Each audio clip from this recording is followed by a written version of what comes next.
Olá, amigos, olá, amigas. Mais uma aula aí. O tema de hoje é desigualdade social, né?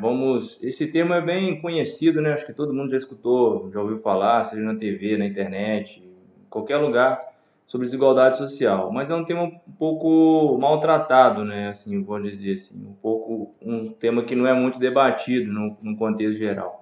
Nós vamos tentar entender um pouco da desigualdade social, né, num modelo teórico, depois numa perspectiva sociológica e depois trazer um pouco para a realidade brasileira, né? Vamos entender por que que o Brasil é um país extremamente desigual e o que que significa essa tal desigualdade social. Vamos lá. Inicialmente, temos que entender que a desigualdade social é um tema que atravessa todo o complexo e intrincado sistema que organiza a sociedade. De modo bem geral, quando falamos em desigualdade social, temos que pensar em um ponto central: a forma ou modo como são distribuídos os bens socialmente produzidos, né? No decorrer da história da humanidade, todos os grupos humanos desenvolveram seus respectivos meios de organizar e produzir sua vida material. E é em relação a essa organização que podemos compreender a desigualdade social.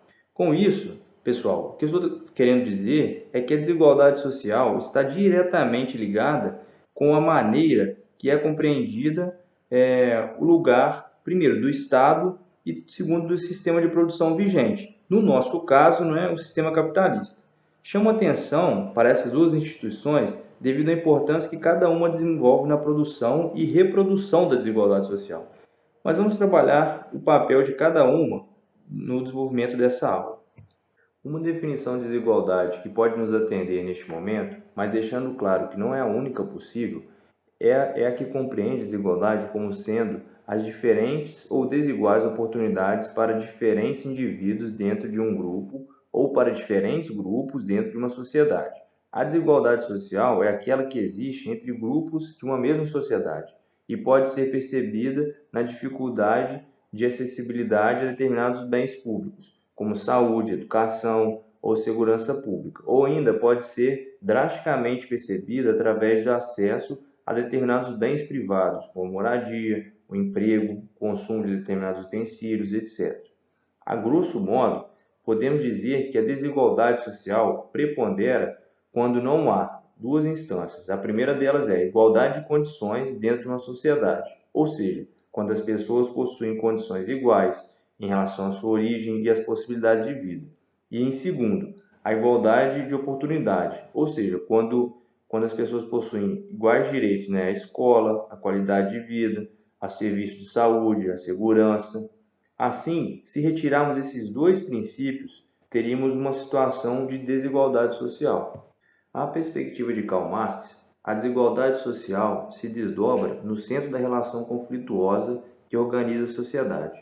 Ele percebeu, já em sua época, que a sociedade capitalista é regida por relações em que o capital e o trabalho assalariado são determinantes, e a propriedade privada é o fundamento estrutural de manutenção da sociedade capitalista.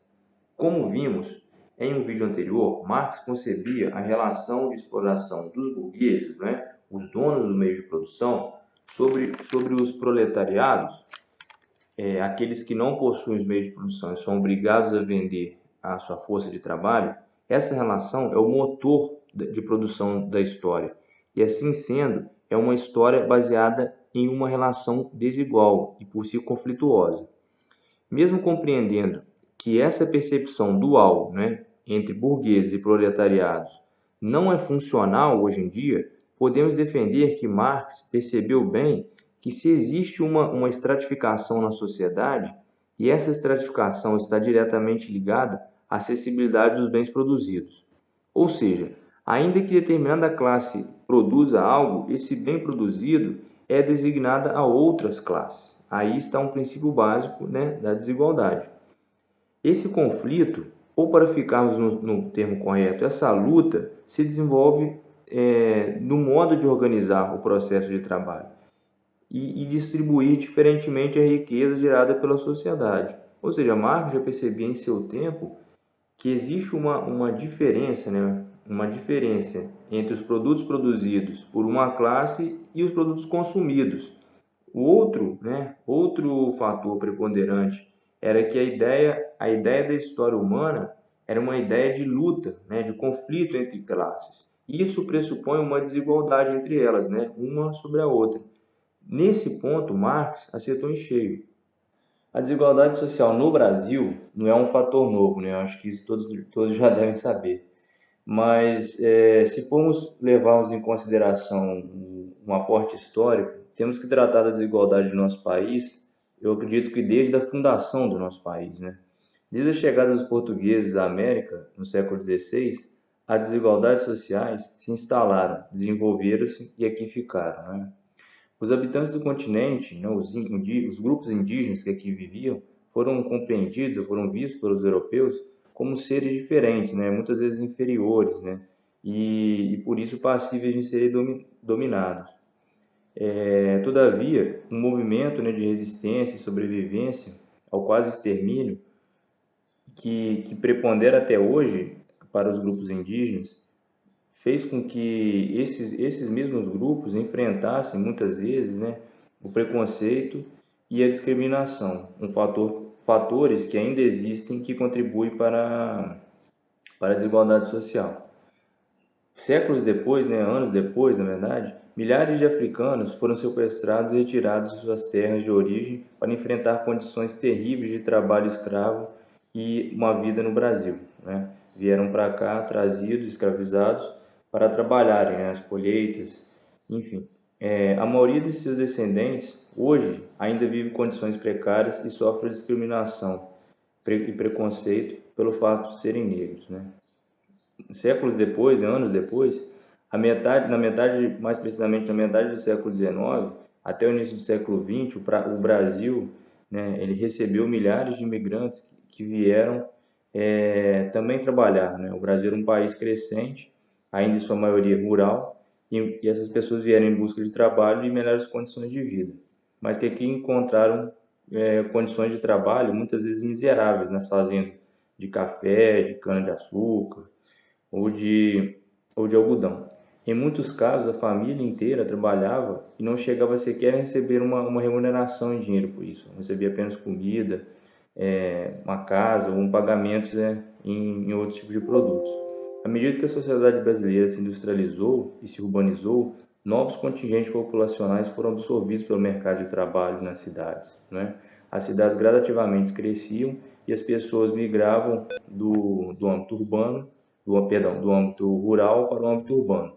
E assim, esse processo iniciou-se nos primeiros anos do século XX, acelerando principalmente na década de 50, né, no denominado 50 anos em 5, do governo Juscelino Kubitschek, quando se desenvolveu no país um grande esforço de industrialização, trazendo junto a urbanização. Milhares de pessoas foram atraídas para as cidades a fim de empregar-se nas indústrias, né, no comércio, em bancos, na construção civil, nos setores médicos, enfim, em muitas instituições que surgiam juntamente, né, com os novos contextos urbanos. Seguindo essa problemática da desigualdade social, um estudo da Fundação Getúlio Vargas, publicado em agosto de 2019, intitulado A Escala da Desigualdade, percebeu que no Brasil, entre 2014 e 2018, a renda dos 5% mais pobres caiu 39%. Nesse mesmo período, o país registrou um aumento de 67% da população que vive na extrema pobreza. Ainda podemos destacar um fato absurdo, que o Brasil hoje ocupa o cargo infeliz de sétimo país mais desigual no mundo.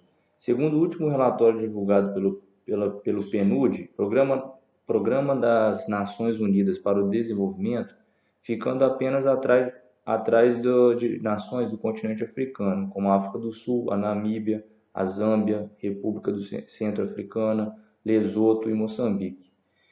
E esse levantamento leva como base o índice de Gini, que mede a desigualdade e distribuição de renda, né? Voltando ao estudo da FGV, só um dado para a gente poder perceber que a parcela dos 10% mais ricos do Brasil concentra 41,9% da renda total do país. E a parcela do 1% mais rica concentra 28,3% da renda. O que eu gostaria de destacar aqui, colegas, é que o Brasil, né, é um país historicamente desigual. A desigualdade é uma forma, assimila aqui uma forma de organização social, não é? A desigualdade não é algo fora da curva, na verdade ela é a curva. O Brasil em si é um país extremamente desigual devido aos seus laços históricos, né? Primeiro, como eu narrei anteriormente, primeiro com a chegada dos europeus, a invasão dos europeus, a escravização dos grupos indígenas, posterior escravização dos grupos africanos, logo em seguida a migração de europeus e asiáticos para cá. Todas essas pessoas ocuparam, direto ou indiretamente, locais, né, locos subalternos nessa escala de desigualdade. E hoje podemos perceber claramente como é que essa desigualdade se dá, né? Basta apenas andarmos nas ruas e olharmos para o lado, né? A gente vê que o Brasil é um país desigual e assume essa desigualdade como uma fonte natural de vida, né? Essa desigualdade aqui, ela é algo estrutural, né? Estrutural, que mantém as bases vou falar assim, do Brasil. Enfim, galera, se vocês gostaram da aula de hoje, deixa o like aí, valeu!